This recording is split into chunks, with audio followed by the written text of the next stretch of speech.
You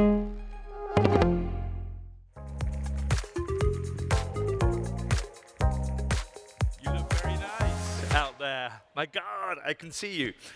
Look, it was quite interesting. An Italian city last year asked me to sort of summarize what I think, and we had this little van about this exhibition, The Art of Creative City Making. We were driving around this Italian city, and they said, what the hell is bloody creative city making? Well, I think practically every city you know that is a bit of a pioneer is thinking through, where do we go next? How do we blend nature with the city, the physical, the intangible, and all of that together? And one of the interesting points is when you think about city making, and there was a guy from a long time ago, Patrick Geddes, who said, a city is more than a place in space, it's a drama in time. And I think that's absolutely true. And so much about cities is invisible. Yeah? I picked this picture up in Bilbao. Someone was doing something underground. And let's look again a bit what a city is. And you, of course, know what a city is, but the question is, how does it fit together? Wie fügt es sich zusammen? So, of course, we know its people. Of course, we know its activities, cultural, economic, social, etc. Of course, we know its hardware, infrastructure, buildings, and metro systems, its software, all the visible things that make it work in one way or another. But importantly, it's an organizational culture, because the city's only going to work if there is this type of culture. And what I'm obviously talking about is how can you have a creative city for all? And one of the most important things about cities, of course, is dass sie nicht in Blasen wohnen. You know, that how are these networks in the city actually going to come together in one way or another? And that relates to, of course, how do you bring it together? How do you create a mosaic which really comes to one thing? And then really weaving these elements together that they become, let's call it an ecosystem. So my conclusion is, in general, because we talked about music a minute ago, is great creative city making is more like improvised jazz than a well-tempered symphony orchestra. It needs that flexibility. You need to bring in the person who just at that moment is the right person for the job or the right organization. But the big issue, as we all know, there are many big issues, but one of them is that massive breakthrough that happened, let's say, 25 years ago, which has led to the great acceleration, which of course relates to the digitizing world and so on. And that is good and bad. It's so fast sometimes that you don't know who you are, where you are, and so on. So when we think of creativity, there is a then and a now. What was then, okay, was something, but what do we need now? And what sort of creativity do we want? And whose imagination do we need? And I think we're in a situation, and we've heard it this morning already, where it's got to be beyond the self. It's got to be the most creative city for the world rather than in the world. That one change in word makes a massive difference. Because we all know the dramatic transformations that have happened. And it has been a real wake-up call. I took this in Athens a year ago. A wake-up call because the earth hurts. We know the earth hurts. We've seen the examples everywhere. And that's where creatives often are really helpful in getting us this awareness. This, as you know, is Olafur Eliasson's iceberg transported from Greenland melting in Paris and other places. So you viscerally feel and understand what climate change means. And indeed, the fact that we're building these heat islands and we need to reduce the footprint of what works. But also, this is where a good design agency clearly worked out. Yes, fossil fuels need to end. We know there is a hydrogen economy out there, but we're not innovating fast enough. And why do we need all that? You know, we know we're in the midst of a systemic crisis where a business as usual approach will not get us to where we want to be and need to be. And indeed, our way of life and economic order, again, nothing new, is materially expansive, socially divisive, and environmentally hostile. And what that means is that we need to imagine. But it's easier to imagine the fall of the world than to remake it. Because there was an interesting exhibition which I think expresses the anxiety of many people. This was in Berlin. angst, for actually rethinking how the world could work. But indeed, I think what's good about this event, we've already got a slogan, how can creativity change the world, is of course another world is possible. We just saw all these innovations earlier today. A planet B can be imagined, but what's more important, of course, is to get planet A right first. So the question I ask myself, and I don't know if I'm bringing enough or not, is what are you bringing? What am I bringing? And what I said earlier is whatever we need to do is to be best not in, but for the world. It's only a one-changing word, but to be best in is different from for. So I love that slight change. So when we look at the future in various ways, and in terms of the work I do, I continually can feel this yearning, this deep yearning, Sehnsucht, ein wunderbares Wort, man könnte auch sagen Saudade in Portugiesisch, this yearning to do something that is just somehow different. It's really felt here in the stomach. So if we're talking about everyone, we're also talking about younger people. And I just saw this lift the other day, and it said, can you open doors for me? Can this person be part of it all? And then, thank God, the door opened, and there were all these boxes. I don't know what is in these boxes, but it was just symbolic for me. But then last week, I saw this picture, and it's so true, wasted youth, and what are we going to do for them? I don't need to mention the fentanyl crisis and all of these sort of things. But what this is all about is how can we engage all of these people at every level? Obviously old people, middle-aged people, but particularly those younger people who are going to shape the world and are already shaping it, as we saw today. And what that requires is an enabling culture, a culture of possibility. And that message needs to come out in different ways. And that means to be able to think, plan, and act with imagination. Of course, this is very easy to say what I'm saying. And in this exhibition I told you about at the very beginning, we had all over the city these placate, these posters, which said things like, is your city listening? Well, probably not enough. Can you change a city? Probably not enough, because you haven't got the opportunity.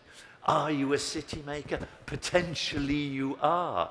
There's a big event called the Change Makers event in September here. Ashoka Fellows from around the world is not in this venue, but in Hamburg. Is your city inspiring? Mostly not enough.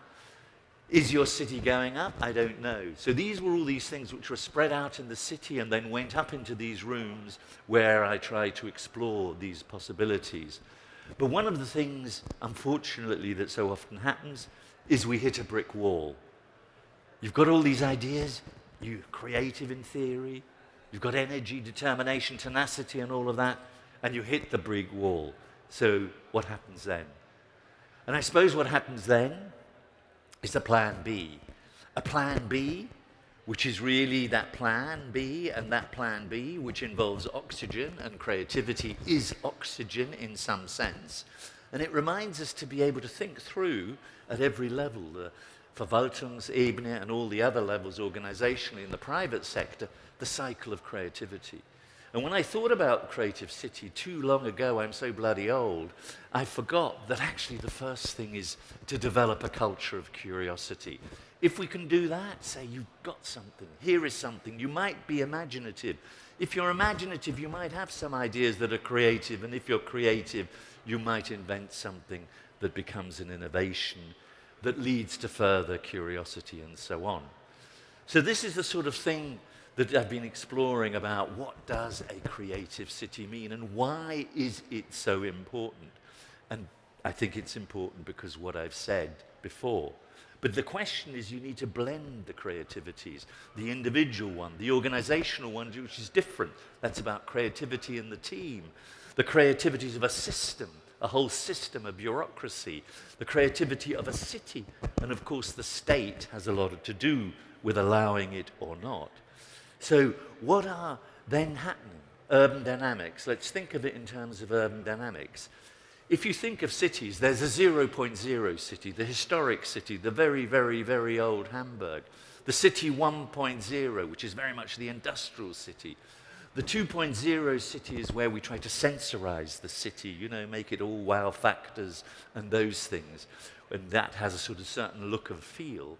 And then, though, the City 3.0, you could call it 4.0, it doesn't matter, it's only a number, is about where you co-create. You are a shaper, maker, co-creator of the evolving space that you are.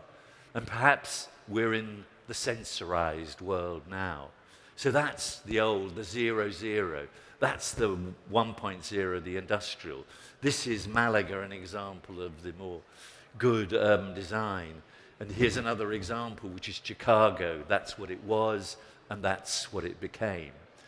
So what you can say is the City 3.0, its culture and so on, has a different physical requirements. It's more public transport oriented, shared economy, all of these things. And it feels, in the way it operates, it feels completely different. It's not so starr and so on. But then there are two things we need to think about, two big words. When you say the city, many people like the word conviviality, living together. That sounds very cozy and lovely. Yes, how lovely it is. But actually, the Portuguese version of it is convivência. The first, conviviality, it's all very nice. Yes, we're having a meal together, we're drinking together. Convivência, I think, is more realistic about what happens in cities because it's like a family. Convivência means, yeah, we're together, but actually I don't like my aunt, or my aunt doesn't like me, and my grandfather and my children are driving me mad. But that's how cities work. But you're still together. You're still working together. But there's so many other versions of that. You could then say the way of a city working is about then democracy, etc. And when we're looking at creative things, this is Torino, the Biennale Democrazia is an example of bringing out into public space the big issues that matter in the world. And of course, trust is another. I developed the Biennale of Trust in Lviv in Ukraine. Unfortunately, it had to stop when the pandemic happened and so on. But trust is a second element. But the big thing that it all relates to is the dialogue of difference. How do we, even though we don't always share things, get together with each other? How can then, I'm asking you, the creative community, help improve the world? Can you? Well, perhaps some people say, no, you're just all only interested in your self-expression. Or are you more interested in bigger things? I believe, of course, that yes, you are a vital part of doing it.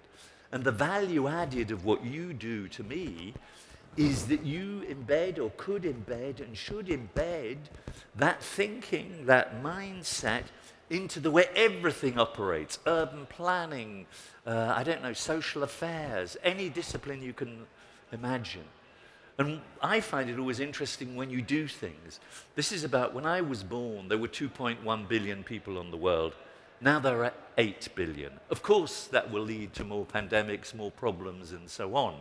But this artistic project in Arts Electronica really revealed that in a way that you understood it. Or here at the World Expo, there was, New Zealand has given rivers a legal personality. And you walked through one of the New Zealand rivers feeling you were the river. So you viscerally understood what the thing was and could perhaps change your mindscape. But anyway, another issue that all of this stuff about art and culture being involved, it led to some problems. Here, Zurich West, everything is renewed. Amazon, eBay are on this area. They have a Renaissance hotel. The one artist who doesn't let his house get knocked down says resistance. And so the development of cities is always about resistance and Renaissance at the same time. So we need regulations, of course, that allow affordability and so on. So the guiding principles of everything I'm talking about is really how do you move from a no because to a yes if culture? Easy to say, but difficult to do. But that, to me, if we're being sloganizing, is one of the main stories. And the biggest story, of course, is what we're talking about is a culture of creativity in general, where social innovation, scientific, business, etc., and bureaucratic creativities come into play.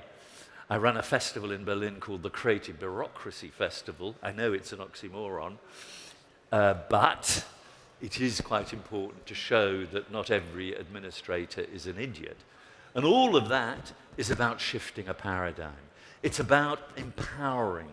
It's about saying and showing that ordinary people can make the ordinary, extraordinary happen if given a chance. And so this requires a strategy of influence. And that strategy of influence is really orchestrating all these little elements I've said about individual, organizational, city creativity together, and having these stakeholders have mutual respect about what each can offer the other. And if you want it again, this is a bit wordy, you need a paced and purposeful approach that is strategically principled. We know the big aims we want. How do we get there? We don't know. So you have to be tactically flexible. Very difficult for classic organizations, which tend to, whatever we say, to be a bit rigid.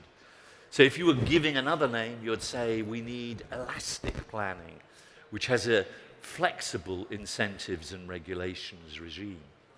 And so as I draw towards the end, you have to ask yourself, or I ask myself, what is a livable city? What is that livable city? A great, livable, creative, resilient, culturally vibrant, all these words we use are. And the challenge is to harness these collective skills. So great cities are distinctive. This is Jodhpur. They are what they are, immediately recognized. They blend the old and the new. This is the Tacheles building, which looks horrible now in Berlin.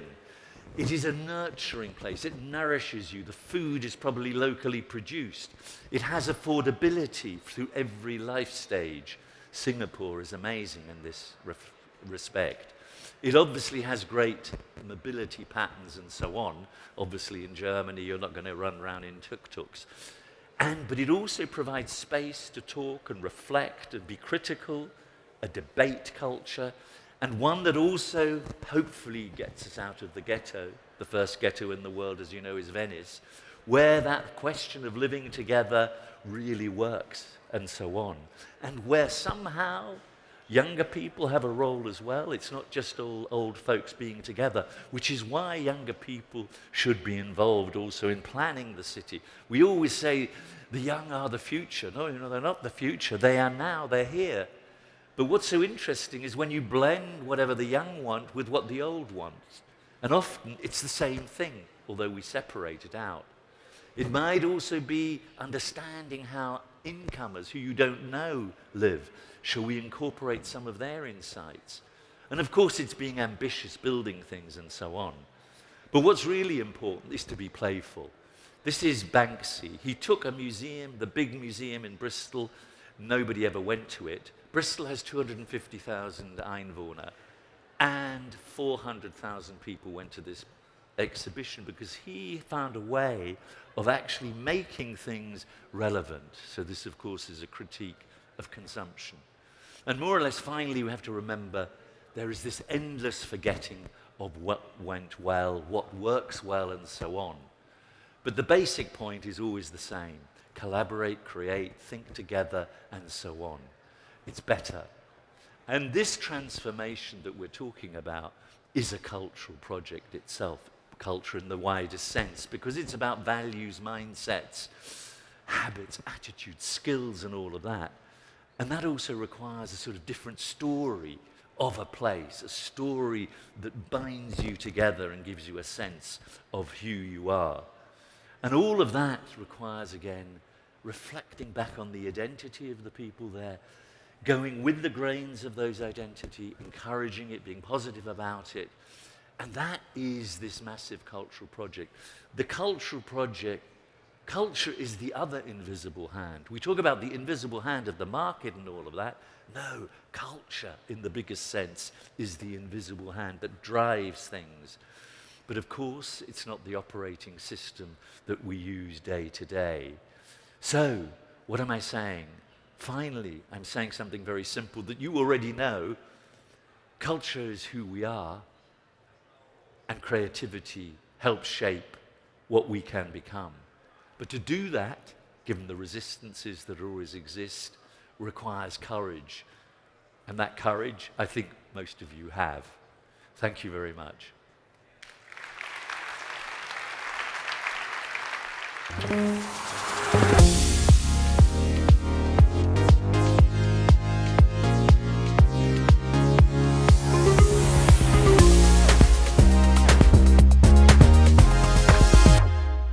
Ciao.